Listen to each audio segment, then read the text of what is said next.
Hello everyone, कैसे हो आप सभी लोग। आई होप आप बहुत अच्छे होंगे और अच्छे से तैयारी भी चल रही होगी। सो आज हम करने वाले हैं मंथली एमसीक्यू सीरीज का part 11 for the month of अगस्त। अगर आपने इसका प्रीवियस पार्ट नहीं देखा है तो आई बटन पे मैंने लिंक ऐड कर दिया है प्रीवियस पार्ट का। यहाँ पे आपको जो है पार्ट नंबर 10 का लिंक मिल जाएगा, आप इसे देख लीजिएगा, राइट। एंड इस लेक्चर का जो पीडीएफ है वो एज यूजुअल आपको हमारे टेलीग्राम चैनल पर मिल जाएगा, जिसका लिंक डिस्क्रिप्शन बॉक्स में गिवन है। So let's begin with this session. पहला आपका क्वेश्चन है, which international financial institution appointed doctor Rajiv Ranjan as its vice president and chief risk officer. तो इनमें से कौन सी ऑर्गेनाइजेशन है, कौन सी इंटरनेशनल फर्म आपकी है जिसने अपॉइंट किया है राजीव रंजन को इनका vice president and chief risk officer. तो आंसर आपका हो जाएगा it is new development bank, या जिसे ब्रिक्स डेवलपमेंट बैंक के नाम से भी हम जानते हैं। ठीक है, इनका जो टेन्योर है वो सितंबर में स्टार्ट होगा एंड 5 साल का इनका टेन्योर आपका रहेगा। ओके, नेक्स्ट आपको क्वेश्चन है, which global financial firm has been appointed as a sole transaction adviser by the government of India for disinvestment in a 4 public sector bank. तो रिसेंटली जो आपका गोल्डमैन सैच है इसको appoint किया गया है as a transaction adviser by the government of India, ताकि government of India अपने जो स्टेक्स हैं वो डाइवर्स्ट कर पाए आपके 4 पब्लिक सेक्टर बैंक्स में। कौन कौन से बैंक हैं, जैसे आपका इंडियन ओवरसीज बैंक हो गया, सेंट्रल बैंक ऑफ इंडिया हो गया, यूको बैंक एंड आपका पंजाब एंड सिंध बैंक। ठीक है, इन 4 बैंकों में गवर्नमेंट ऑफ इंडिया जो है इनको डाइवर्स्ट करने हैं अपने 5% स्टेक। ठीक है, 5% stake each in each bank in a 2 tranche, ऐसा यहाँ पे मेंशन किया गया है। और इस काम में गोल्डमैन सैच जो है वो मदद करेगा किसकी, गवर्नमेंट ऑफ इंडिया की। ठीक है, इसका काम क्या रहेगा, ये स्ट्रक्चर करेगा डील को, आइडेंटिफाई करेगा इन्वेस्टर को और इंश्योर करेगा कि जो एग्जीक्यूशन है वो स्मूथली हो जाए। ओके, नाउ नेक्स्ट आपको क्वेश्चन है, which company launch the health systematic investment plan and the health buddy application. तो इनमें से कौन सी आपकी इंश्योरेंस कंपनी है जिसके द्वारा health systematic investment plan that is SIP and health buddy application launch की गई है। तो it is launch by the Tata AIA life insurance. इस ऑर्गेनाइजेशन द्वारा, इस कंपनी द्वारा इस प्लान को एंड एप्लीकेशन को लॉन्च किया गया है। अब ये जो प्लान है यहाँ पे SIP वाला, ये 2 वेरिएंट में आपका अवेलेबल है। एक तो है हेल्थ SIP प्लस, जो ऑफर करता है accidental, total and permanent disability benefits. दूसरा आपका है प्रो वाला। ठीक है, health SIP plus pro includes terminal illness coverage and term booster for enhanced protection. Fine, next question है, विच Japanese bank received approval from the RBI to acquire 24.99% stake in a Yes Bank। तो इनमें से कौन सी इनमें से कौन सा Japanese bank है जिसको अप्रूवल दिया है RBI ने कि वो 24.99% के स्टेक्स एक्वायर कर सकता है, कौन से बैंक में, येस बैंक में। तो it is Sumitomo Mitsui Bank Corporation. ठीक है, आंसर आपका यहाँ पे हो जाएगा it is option number A।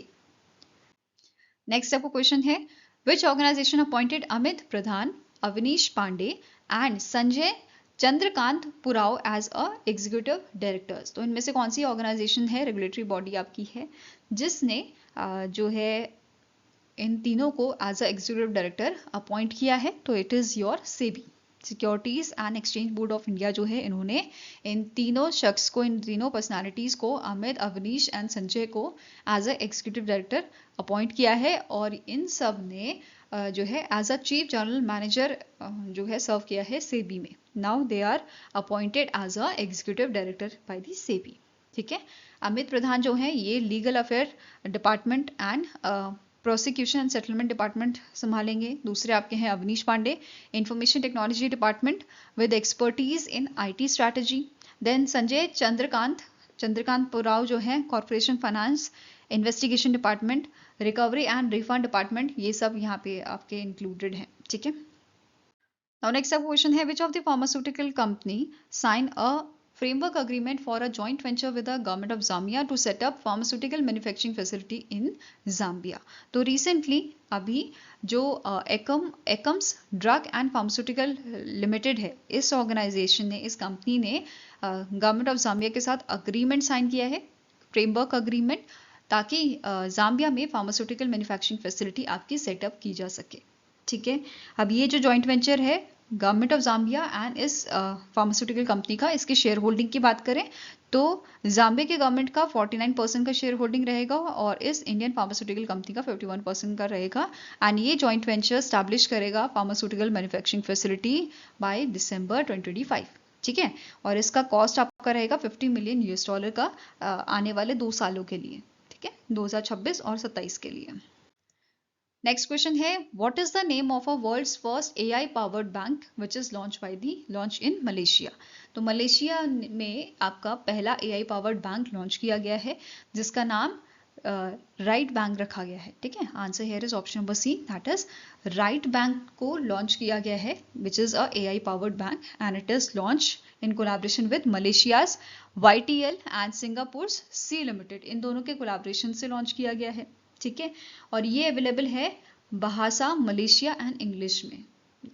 Bahasa Malaysia आपकी लैंग्वेज है जो मलेशिया में बोली जाती है। ठीक है, और ये भी बोला गया है सितंबर 2025 तक मैंड्रिन लैंग्वेज में भी ये आपका अवेलेबल होगा। बेसिकली जो इसकी ऐप है, ठीक है, राइट एआई एप्लीकेशन अवेलेबल होगी आपकी मैंड्रिन में। ठीक है, नाउ जो ये रियाट बैंक है, राइट बैंक है, it is licensed by the Bank Negara Malaysia. Okay, now next question है, which insurance company requested SEBI to reclassify its status from a promoter shareholder to public shareholder in IDBI Bank। तो recently LIC जो है, ठीक है, life insurance corporation India जो है, इन्होंने आपका सेबी को बोला है कि इनका जो स्टेटस है, ठीक है, वो अब प्रमोटर शेयर होल्डर का जो था अब उसको रिक्लासीफाई करके पब्लिक शेयर होल्डर कर दिया जाए। बेसिकली अगर प्रमोटर शेयर होल्डर होता है तो इन दैट केस जो कंपनी है वो एक तरह से इन्वॉल्व होती है, जो मेजर डिसीजन आपके होते हैं, ठीक है, जैसे आपका कुछ इंपॉर्टेंट डिसीजन होंगे, ठीक है, कंपनी के, तो वो इसमें इन्वॉल्व होंगे। जो पब्लिक शेयर होल्डर है इसमें जो है कोई भी कंट्रोल नहीं होता, जैसे LIC के पास कोई कंट्रोल नहीं होगा आपकी IDBI बैंक में कि इसमें क्या डिसीजन लिए जा रहे हैं। ठीक है, तो पहले LIC के पास ज़्यादा शेयर होल्डिंग थी IDBI बैंक की, तब इसके पास प्रमोटर शेयर होल्डर का जो है स्टेटस था। अब ये बोल रही है जब हमारे शेयर कम हो गए हैं तो हमें आप पब्लिक शेयर होल्डर में डाल दीजिए, ये स्टेटस हमें दे दीजिए। ठीक है, तो आंसर आपका हो जाएगा, it is option number C. Current share holding की बात करें तो LIC के पास 49.24% की शेयर होल्डिंग है। ठीक है, गवर्नमेंट ऑफ इंडिया की 45.49% की है। क्लियर है। नाउ नेक्स्ट आपका क्वेश्चन है, which general insurance company received ISO 27001 2022 certification for information security management system and ISO 22301 2019 certification for business continuity management system. तो रिसेंटली इनमें से कौन सी जनरल इंश्योरेंस कंपनी है जिसे ये दोनों सर्टिफिकेशन मिले हैं? तो answer is option number C, that is Universal Sompo General insurance Company Limited जो है, इस कंपनी को ये सर्टिफिकेशन रिसेंटली मिले हैं।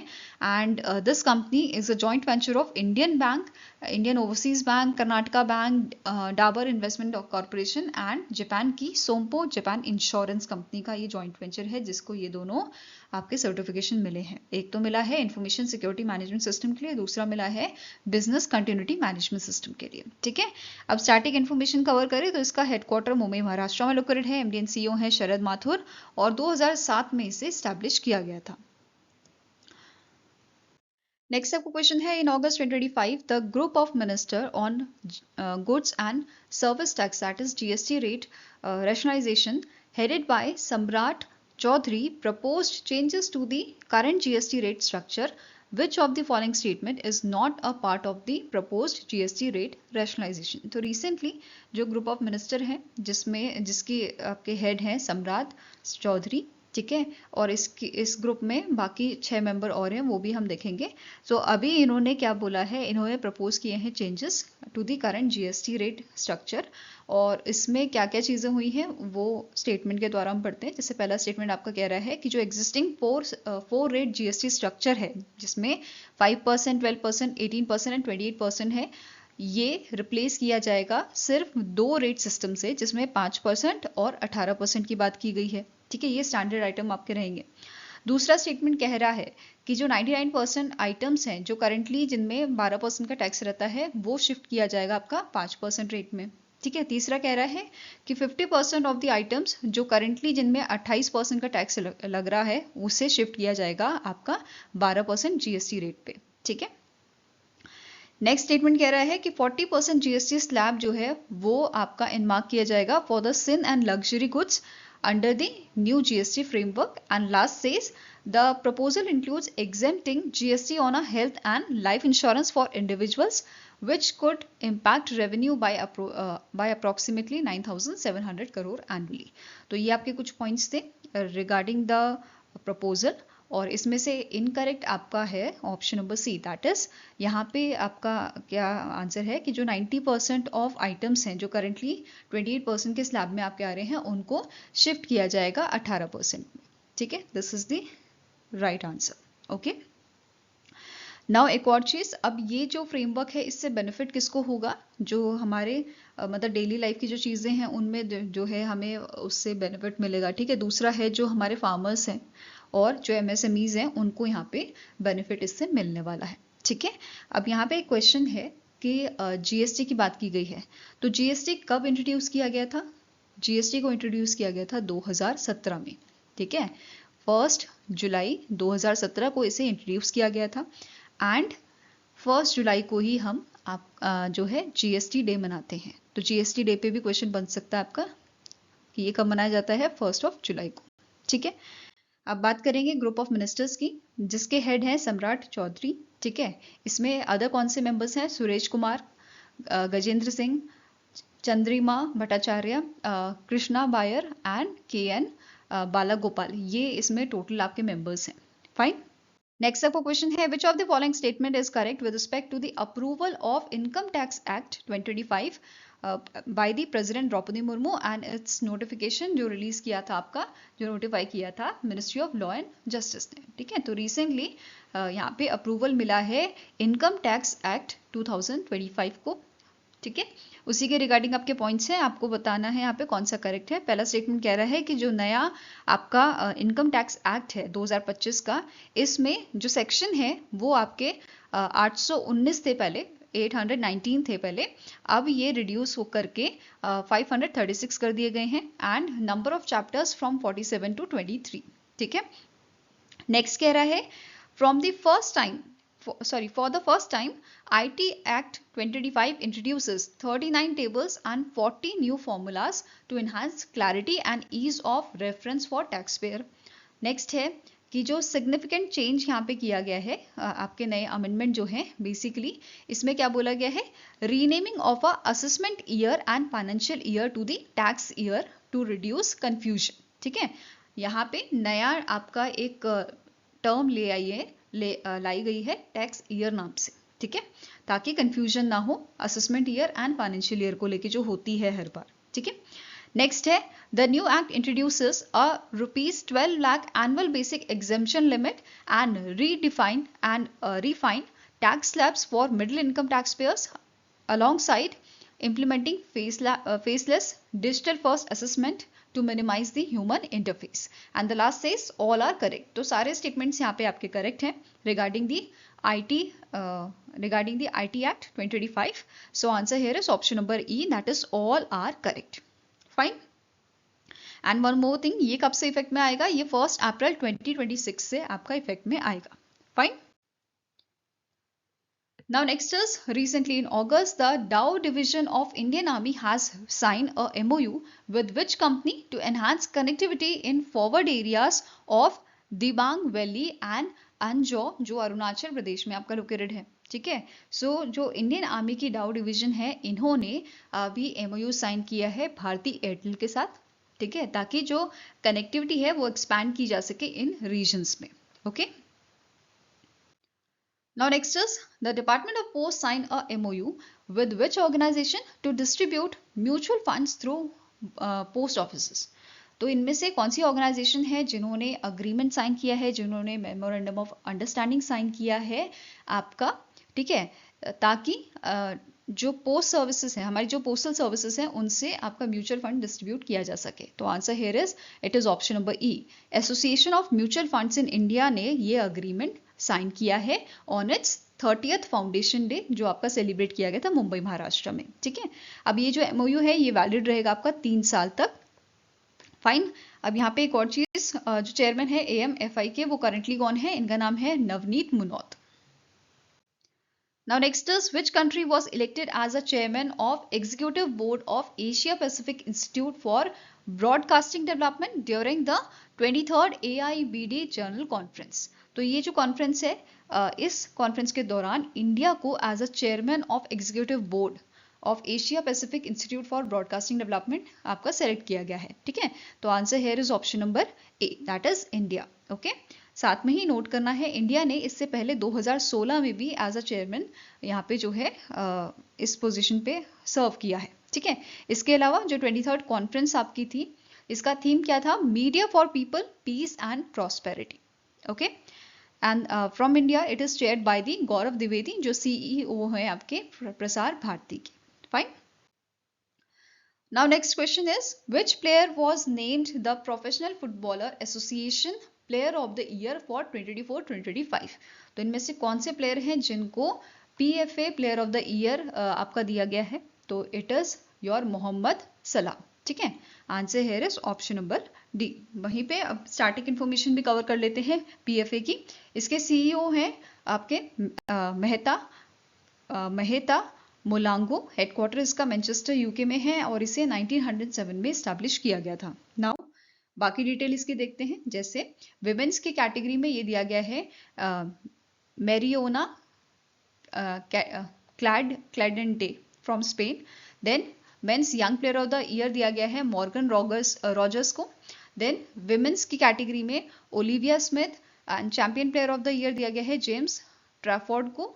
League 1 player of the year दिया गया है रिचार्ड कोन को, and 1 player of the year ये दिया गया है आपका मिशेल चीक को फ्रॉम इंग्लैंड। ओके, यहाँ पे goalkeeper, defender, midfielder and forwards, इनकी कैटेगरी आप यहाँ पे देख सकते हो वीडियो पॉज करके। Okay, now next is, recently कुछ न्यू अपॉइंटमेंट्स किए गए हैं और जो ब्यूरोक्रेट हैं हमारे, उनको उनकी जो पोजीशन है वो रीशफल की गई है। जैसे देबश्री मुखर्जी जो है, इन्हें अपॉइंट किया गया है सेक्रेटरी आपके ministry of skill development and entrepreneurship का, और इन्होंने सक्सीड किया है रजीत पुन्हानी को, जो रिसेंटली CEO बनाए गए हैं आपके FSSAI के। ठीक है, नेक्स्ट है VL कांता राव, इन्हें अपॉइंट किया गया है सेक्रेटरी मिनिस्ट्री ऑफ जल शक्ति के अंडर। ठीक है, नेक्स्ट आता है पीयूष गोयल, इनको अपॉइंट किया गया है सेक्रेटरी मिनिस्ट्री ऑफ माइंस के अंडर। ठीक है, ऐसे ही विजय कुमार जो हैं, इन्हें अपॉइंट किया गया है officer on special duty under ministry of port shipping and waterways. ठीक है, ऐसे ही आपके और भी बहुत सारे अपॉइंटमेंट्स यहाँ पे किए गए हैं, जैसे अलका उपाध्याय जी का, नरेश पाल गंगवार, आतिश चंद्रा, सुकीर्ति लेखी, देन आपका रोली सिंह, त्रिशालजीत सेठी, नीरज वर्मा, रंजना चोपड़ा, संजय गर्ग, अजय वाड़ो, इनके आप जो है डिटेल देख सकते हैं वीडियो पॉज करके आराम से, या PDF से आप इसे देख सकते हैं। Okay, next is, which state government has sign a MOU with a global India business corridor to enhance the business partnership between India and UK? ठीक है, तो इनमें से कौन सी स्टेट की गवर्नमेंट है जिन्होंने ये MOU साइन किया था? तो it is sine by the Maharashtra. ठीक है, महाराष्ट्र गवर्नमेंट द्वारा इस अग्रीमेंट को, इस MOU को साइन किया गया है, ताकि जो बिजनेस पार्टनरशिप है इंडिया और UK के बीच में, वो और आपकी मजबूत की जा सके। ठीक है, और ये आपका फोकस करेगा banking and finance infrastructure, manufacturing technology में। ठीक है, renewable energy, health care, education में ये आपका जो है फोकस करेगा।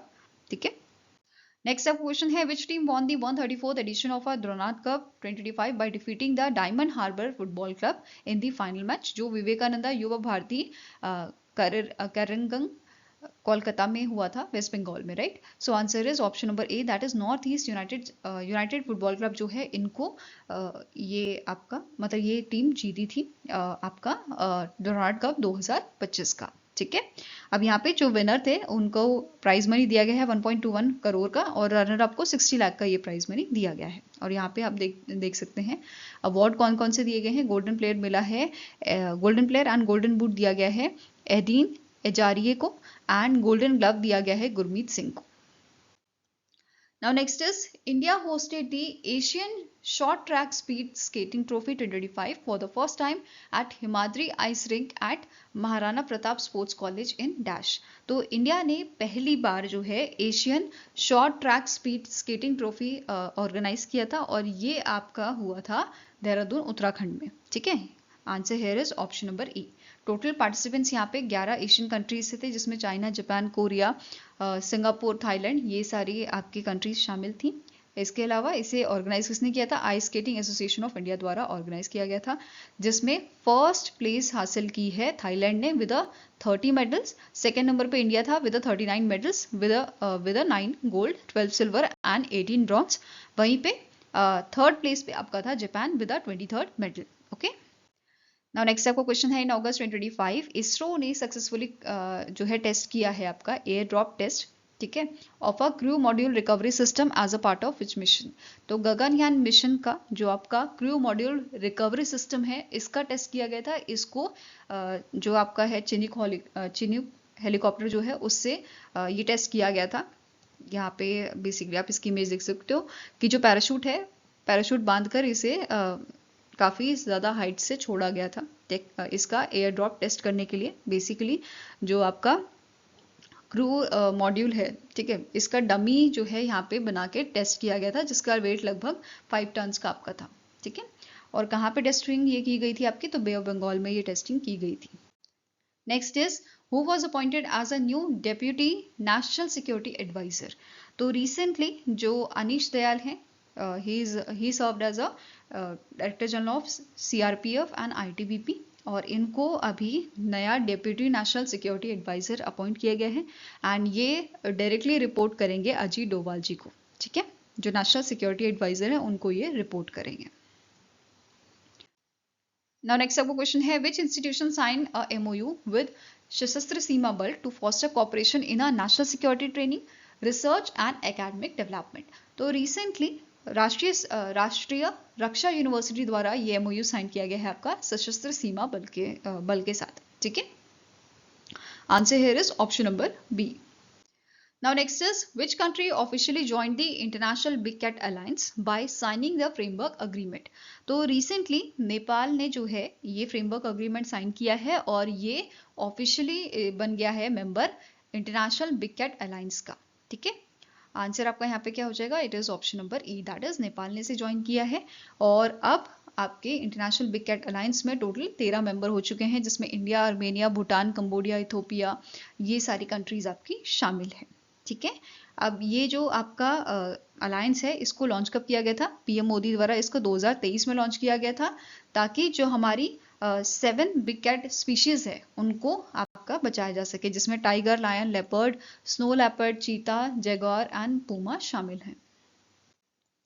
Next is, what is the name of a joint initiative launched by the Delhi and Oslo to accelerate the adoption of urban e-mobility solution at the 3rd India Clean Transportation Summit? तो recently Delhi और Oslo, जो Norway की आपकी capital है, इन दोनों city ने एक आपका इनिशिएटिव लॉन्च किया है, जॉइंट इनिशिएटिव, जिसका नाम रखा गया है दोस्ती। ठीक है, इस इनिशिएटिव को लॉन्च किया है जिसका फुल फॉर्म है Delhi Oslo smart transport initiative, right. So ये आपका इनिशिएटिव इन्होंने लॉन्च किया है, जहाँ पे दोनों ही जगह की जो एक्सपर्टीज़ हैं वो यहाँ पे मतलब इंफॉर्मेशन जो है एक्सचेंज करेंगे, अपनी एक्सपर्टीज़ जो है वो एक्सचेंज करेंगे। और इन्होंने यहाँ पे टारगेट रखा है कि ये अचीव करेंगे fleet of around 6000 electric buses in Delhi by 2025 and 2026 का इनका टारगेट है फरवरी तक का 7000 से 8000 ई बसेस का। ठीक है, और इनकी जो एक्सपर्टीज़ हैं ये कोलैबोरेट करेंगे electric bus development, public charging infrastructure and clean construction practices में। Fine. Next is, which country won the 19th edition of a world youth archery championship, जो आपका कनाडा में हुआ था। तो it is won by the South Korea. ठीक है, किसने आपकी चैंपियनशिप जीती है? साउथ कोरिया ने। सेकेंड नंबर पे इंडिया था और थर्ड पे आपका था यूनाइटेड स्टेट्स। ठीक है, साउथ कोरिया के टोटल आपके 17 मेडल थे, जिसमें से 7 गोल्ड हैं। इंडिया के 8 मेडल यहाँ पे थे, जिसमें से 4 गोल्ड हैं। एंड ऐसे ही USA के यहाँ पे 6 आपके मेडल थे विद 4 गोल्ड। ओके, और यहाँ पे जो नोट करने वाली चीज़ है कि जो नेक्स्ट एडिशन है वो 2027 में आपका टर्की में होगा। Okay, next question is which state emerge as a winner of a inaugural Khelo India water sport festival, जो आपका जम्मू एंड कश्मीर में हुआ है, ठीक है। कौन से स्टेट ने से जीता है? It is won by the Madhya Pradesh, ठीक है। किसने जीता है? It is won by the Madhya Pradesh. Second number पे ओडिशा था, थर्ड पे आपका केरला, फोर्थ पे उत्तर प्रदेश एंड फिफ्थ पे आपका दिल्ली था, ठीक है। मैस्कॉट आपका था हिमालयन किंगफिशर, लोगो में शिकारा को फीचर किया गया था एंड बेसिकली जो लोगो था ये आपका बताता है जम्मू एंड कश्मीर का जो कल्चर है उसके बारे में, राइट। इसका ड्यूरेशन क्या था? 21 से 23 अगस्त तक ये आपका चला था। नेक्स्ट क्वेश्चन है which event was launch by the ministry of port shipping and waterways in collaboration with the IIT Madras and other organisation to advance research innovation startups and entrepreneurship in the maritime sector. तो इनमें से कौन सा event जो है ministry of port shipping and waterways द्वारा आपका launch किया गया है? तो इट इज लॉन्च, इसका नाम आपका है मैराथन 2025, ठीक है। किसने लॉन्च किया है? Ministry of port shipping and waterways द्वारा लॉन्च किया गया है इन collaboration with the IIT Madras, okay. अब यहाँ पे इसके लिए एप्लीकेशन विंडो जो आपकी ओपन है वो 25 अगस्त से 29 सितंबर तक ओपन रहेगी और हैकेथन डेट्स आपकी 16 से 18 अक्टूबर तक की हैं। अब इसमें जो स्टार्टअप आपका जीतेगा उसकी प्राइज मनी की यहाँ पे या फंडिंग की बात कर लेते हैं तो 10 लाख रुपए यहाँ पे दिया जाएगा स्टार्टअप्स को for proof of concept. Then 60 lakh दिया जाएगा for seed funding and 1 crore दिया जाएगा for the tech pilot grant, okay. Next is who has been appointed as a chairman and managing director of a Rail Vikas Nigam Limited by the Ministry of Railways and which is effective from the 1st September 2025। तो recently SC Jain जो है इनको appoint किया गया है CMD chairman and managing director आपके RVNL का, okay. So answer हो जाएगा आपका यहाँ पे ऑप्शन नंबर बी और इन्होंने सक्सीड किया है प्रदीप गौर को, ठीक है। नेक्स्ट बात करेंगे ओबेचरी की। तो रिसेंटली कम्युनिस्ट पार्टी के आपके लीडर जो हैं लीडर जो थे सुरावरम सुधाकर रेड्डी, इनका रिसेंटली डेथ हुआ है। इसके अलावा एक बुक यहाँ पर रिलीज की गई है succession of a successful the flight out of new India. इसको ऑथर किया है संजय बारू ने और इसे पब्लिश किया गया है पेंगुइन विकिंग इंडिया द्वारा, ठीक है। नेक्स्ट बात करेंगे नेशनल एंड इंटरनेशनल डेज की। तो पहला है international day commemorating the victim of acts of violence based on religion और बिलीफ। ये आपका है 22 अगस्त को ऑब्जर्व किया जाता है, 7th एडिशन इस बार ऑब्जर्व किया गया था। नेक्स्ट आता है international day for remembrance of a slave trade and it's abolition, 23 अगस्त को ही ऑब्जर्व किया जाता है and it is observe by UNESCO. Next आता है नेशनल स्पेस डे, 23 अगस्त को इसे हम ऑब्जर्व करते हैं। इस दिन चंद्रयान 3 की सेफ लैंडिंग आपकी हुई थी मून के साउथ पोल पे और इंडिया जो है 4th कंट्री बना था जिसने चांद पे कदम रखा था, ठीक है। बेसिकली सेफ लैंडिंग चांद पे हुई थी, ठीक है। नेक्स्ट है आपका थीम क्या था इसका? Aryabhatta to Gaganyaan, ancient wisdom to infinite possibility. Next आता है वर्ल्ड वाटर वीक, 24 से 28 अगस्त को इसको हम ऑब्जर्व करते हैं और 35th एडिशन इसका था and it's theme was water for climate action. I hope guys आपको ये वीडियो पसंद आया हो, पसंद आए तो लाइक एंड शेयर जरूर कीजिएगा और हमारे साथ जुड़ने के लिए हमारे चैनल को सब्सक्राइब कीजिएगा। अगर आपके कोई सजेशन है तो आप हमें मेल कर सकते हो benchmarkstudy007@gmail.com पे या फिर आप हमें कमेंट सेक्शन में भी लिख सकते हैं। सो मिलेंगे इसी नेक्स्ट वीडियो के साथ। Till then take care, have a nice day and all the best for your preparations.